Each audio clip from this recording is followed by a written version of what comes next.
The frozen threshold.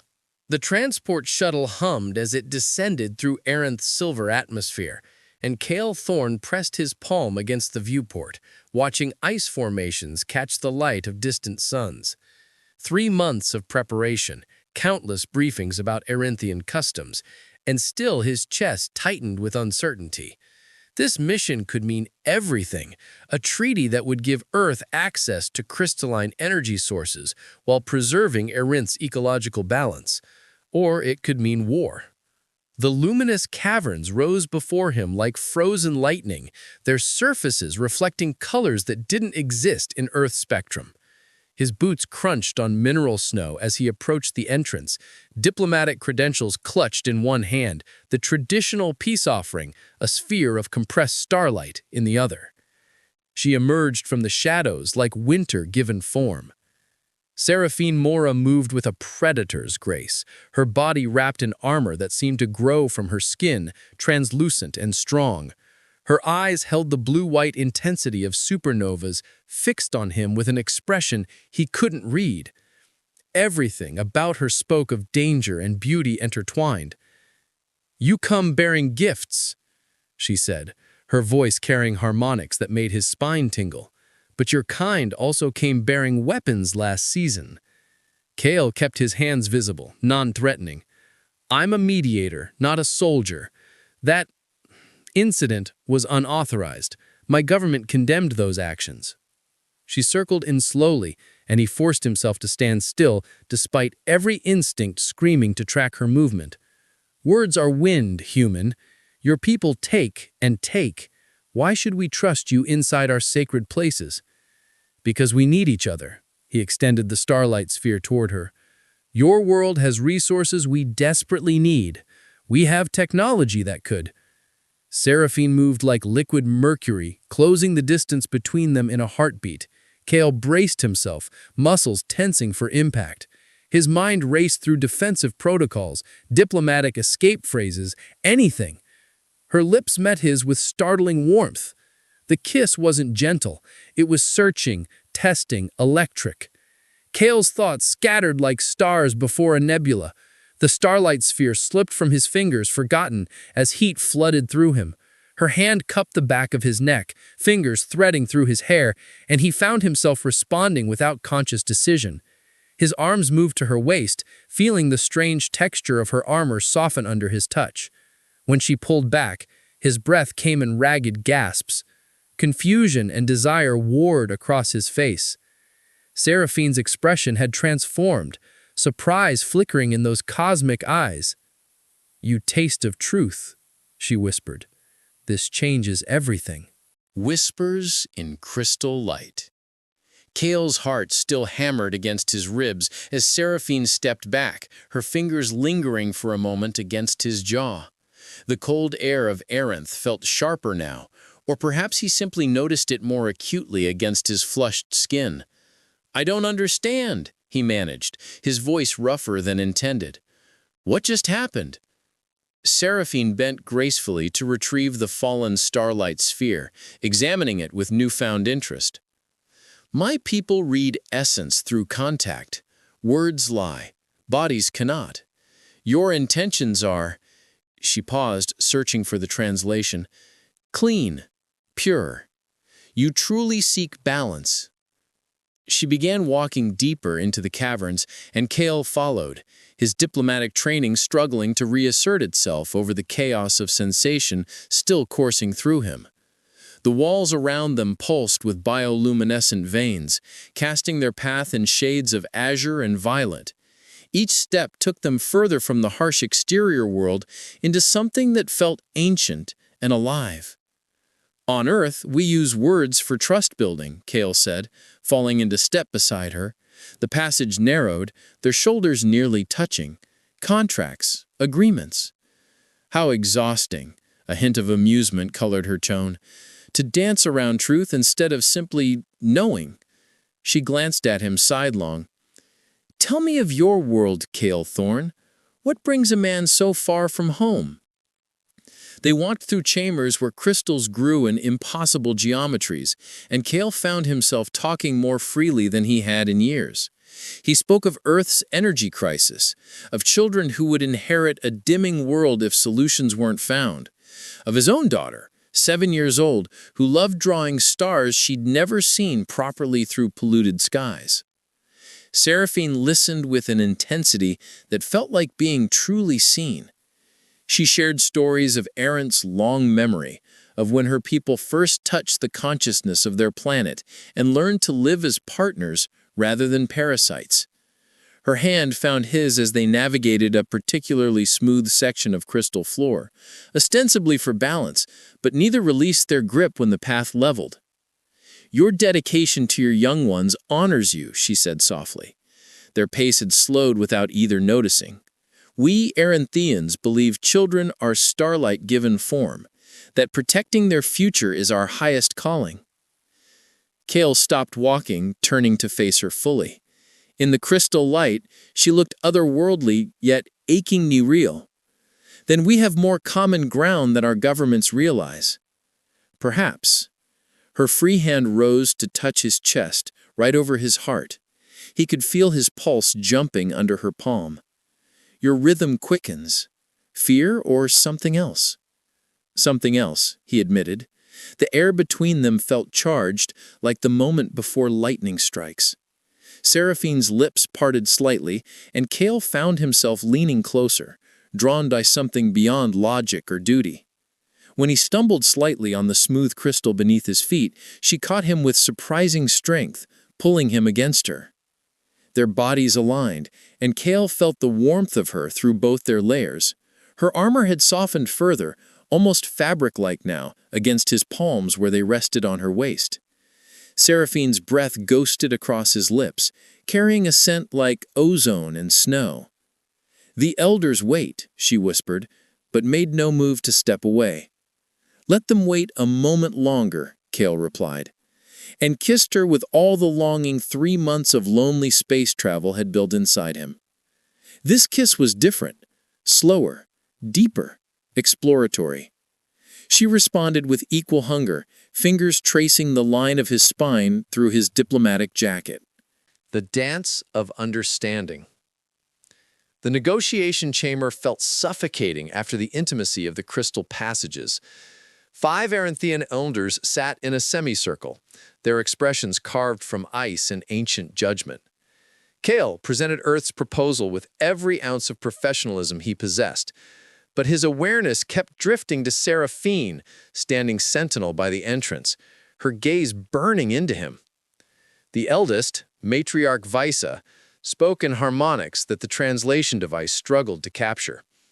"Your terms require we trust human restraint. History suggests this is unwise." Hours crawled past as Kale addressed concerns, modified clauses, offered concessions. Every time he felt progress slipping away, he'd catch Seraphine's eye and find renewed determination. But the elders remained skeptical, their questions growing sharper. Finally, matriarch Visa raised a crystalline hand. "We require reflection. Return at dawn for our decision." The dismissal felt like failure. Kale bowed respectfully, gathering his documents with hands that wanted to shake. As he turned toward the exit, Seraphine's fingers brushed his wrist, a fleeting touch that conveyed more than words could. Outside the chamber, she guided him through passages he didn't recognize. "Where are we going?" he asked. "Somewhere they won't find us. Somewhere true." They emerged into a hidden grotto, where water cascaded down walls embedded with luminous stones. Steam rose from pools below, and the sound of falling water created a privacy cocoon. Seraphine finally stopped, turning to face him with vulnerability replacing her warrior's mask. "I shouldn't bring you here," she said. "This is where we come to shed our armor, both literal and otherwise." Kale moved closer, emboldened by her honesty. "Then why did you?" "I cannot read you from a distance anymore. I need—" She trailed off, frustrated with language barriers. "To feel," Kale finished for her. "I need that too." Seraphine reached for the fastenings of his jacket, her movements slow enough to allow refusal. Instead, Kale helped her, shrugging out of the formal garment. She placed her palm against his chest again, over his heart, skin to skin this time. The contact sent electricity racing through his nervous system. "In my culture, we share breath to share truth," she explained, her other hand rising to cup his face. "May I teach you?" At his nod, she guided him to sit at the pool's edge. They faced each other, close enough that their knees touched. Seraphine took his hands, placing them on her shoulders, then rested hers on his. Their foreheads touched. "Breathe with me," she instructed. "In, out. Feel the rhythm between us." Kale synchronized his breathing with hers, and something extraordinary happened. The grotto seemed to pulse with their shared rhythm. He felt her presence, not just physically, but deeper. Her concern for her people, her unexpected attraction to him, her hope that his mission might succeed. "I feel you," he whispered in awe. "And I you," she breathed against his lips. "Your loneliness, your love for your daughter, your fear of failing everyone who depends on you." The understanding shattered his careful control. Kale kissed her desperately, and Seraphine responded with equal fervor. They shifted, and somehow he was pulling her into his lap, her legs wrapping around him as the kiss deepened. His hands explored the planes of her back, finding her skin soft and warm despite her world's coldness. Seraphine's fingers tangled in his hair, tugging gently as she traced kisses along his jaw, down his throat. Each touch felt like a revelation, a discovery of how two different beings could find such perfect harmony. Shadows of doubt. The grotto's steam had cooled against their skin when reality crashed back. Seraphine's communication crystal pulsed urgently at her wrist, and Kale's own device vibrated with incoming messages. They separated reluctantly, foreheads still touching, breathing still synchronized. "I must return," Seraphine whispered, though her hands remained on his shoulders.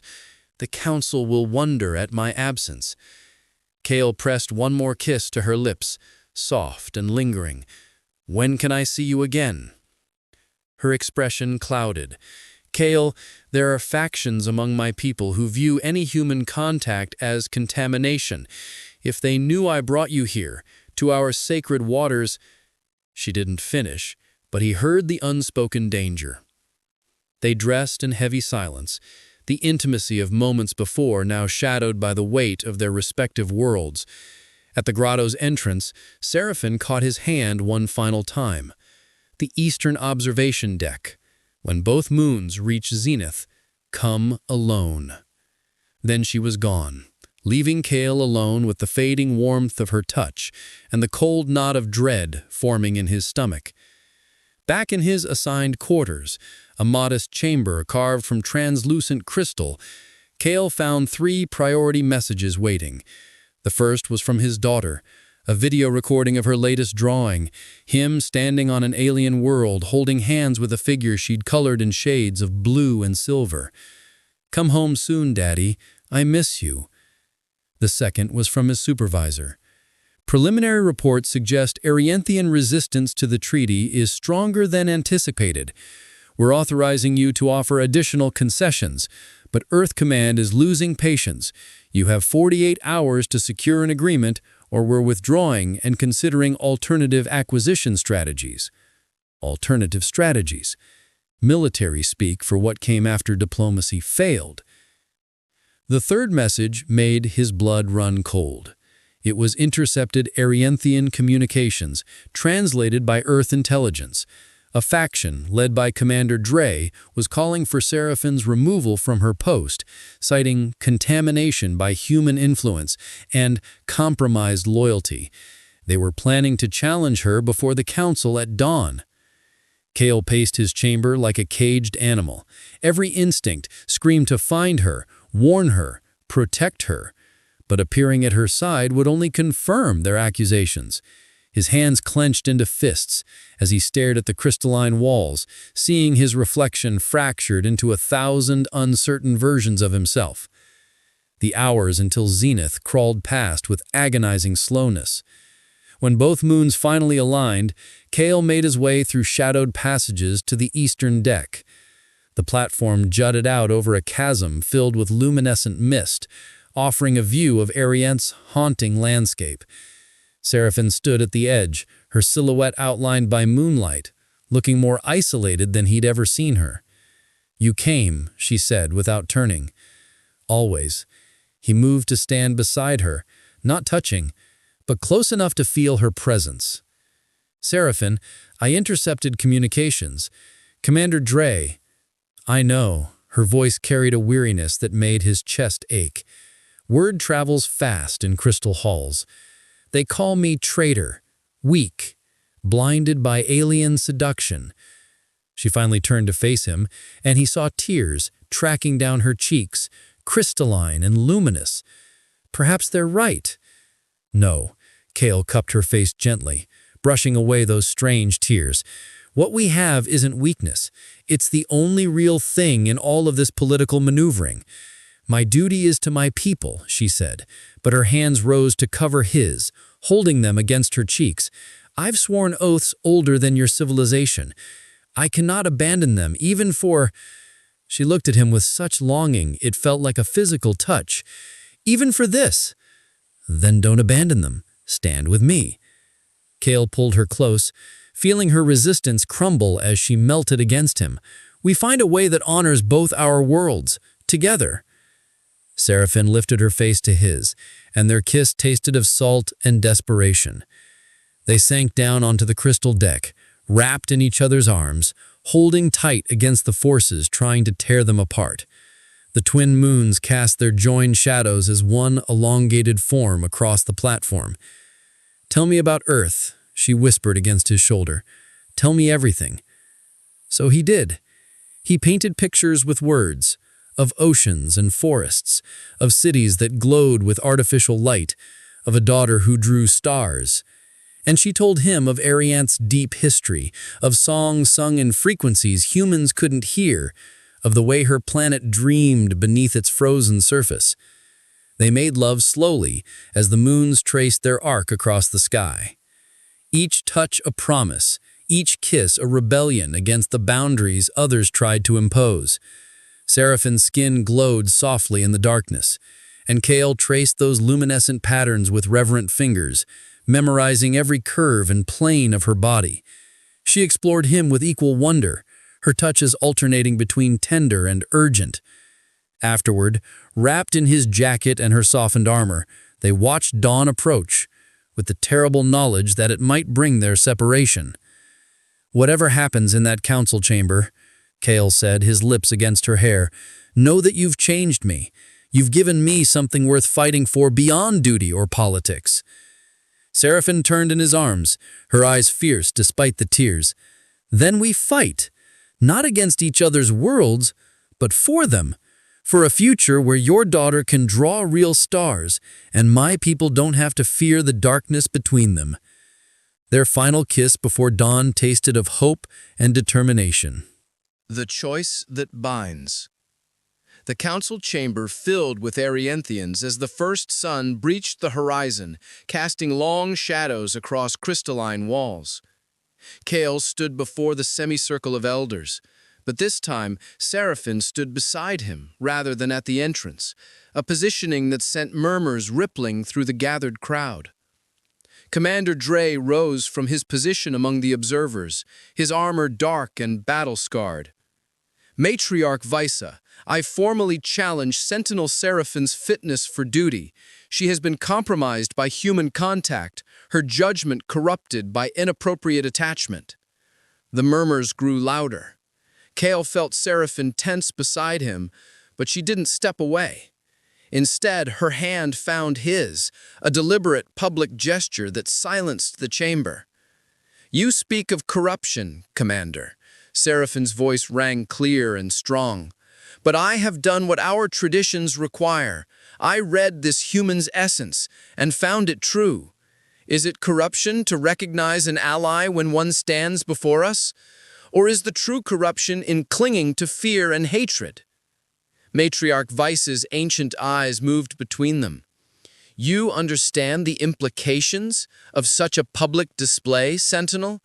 You claim this human as my choice, as one worthy of trust, of partnership, of bond. Gasps echoed through the chamber. Kale's heart hammered, understanding from his cultural briefings what she was offering, what she was risking. Bonding was sacred among Arianthians, a commitment that transcended species and politics. Commander Dre's expression twisted with rage. This is madness, Matriarch. She would bind herself to an outsider while her people face extinction from resource depletion. Which is exactly why we need this treaty, Kale interjected, finding his voice. His diplomatic training crystallized into clarity.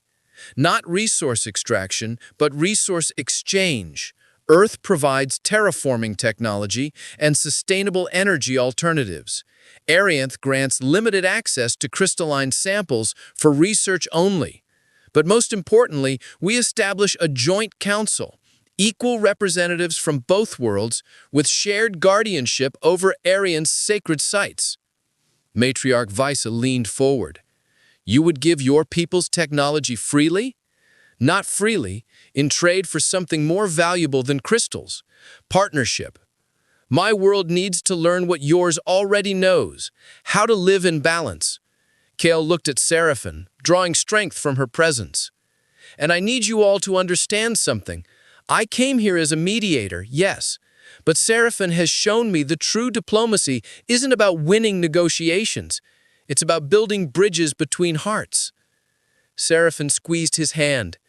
The commander is right that I've been changed by human contact. But perhaps that change is what both our peoples need. Someone willing to stand between worlds to prove that connection is possible. The chamber fell silent as the elders conferred in harmonics too subtle for translation devices. Minutes stretched into eternity. Finally, Matriarch Vices spoke. Your proposal has merit, Envoy Thorn, and Sentinel Seraphin, your courage, reckless though it may be, reminds us of truths we had forgotten. Her gaze swept the chamber. We accept these terms with one addition. Seraphin Mora will serve as Arianth's representative on this joint council. Let her bond with this human stand as symbol of our commitment to this alliance. Commander Dre stormed from the chamber, but others remained, their expressions shifting from hostility to curiosity. The weight that had pressed on Kale's chest for 3 months finally lifted. As the formal proceedings concluded and crowds dispersed, Seraphin led Kale back to the eastern observation deck where they'd spent the night. The twin moons were setting now, painting the sky in shades of amber and rose. From her armor's hidden pocket, she withdrew a crystal, unlike any he'd seen. It pulsed with inner light that matched the rhythm of their synchronized heartbeats. A bonding crystal, she explained, her voice trembling slightly. Formed in my body over weeks, as my feelings for you grew. If you accept it, we become linked across any distance. I will feel your joy and your pain, and you will feel mine. Kale took the crystal with reverent hands, feeling its warmth seep into his palm. Will it let me stay here with you? No. Seraphin smiled through fresh tears. You have a daughter who draws stars. She needs her father. But this means, wherever you go, I'm with you. And when you return, she cupped his face, her touch infinitely gentle. I'll be waiting. He kissed her then, soft and deep and full of promises. The bonding crystal flared between them, its light spreading until they were both bathed in its glow. Kale felt something shift in his chest, a new awareness of Seraphin's presence, her emotions resonating with his own. I'll return in 6 months, with my daughter. She should meet the woman who saved worlds. Who saved each other, Seraphin corrected, resting her forehead against his in the Arianthian gesture of deepest intimacy. They stood together as both moons set and both suns rose, casting light across a future neither had imagined possible. a future where love proved stronger than fear, where two worlds could find harmony through two hearts brave enough to bridge the distance between stars. And when Kale's final shuttle lifted from Orion's surface hours later, he pressed his hand over the bonding crystal now embedded in his chest and felt Seraphine's presence like a warm ember. Not goodbye, but a promise. Their story was just beginning.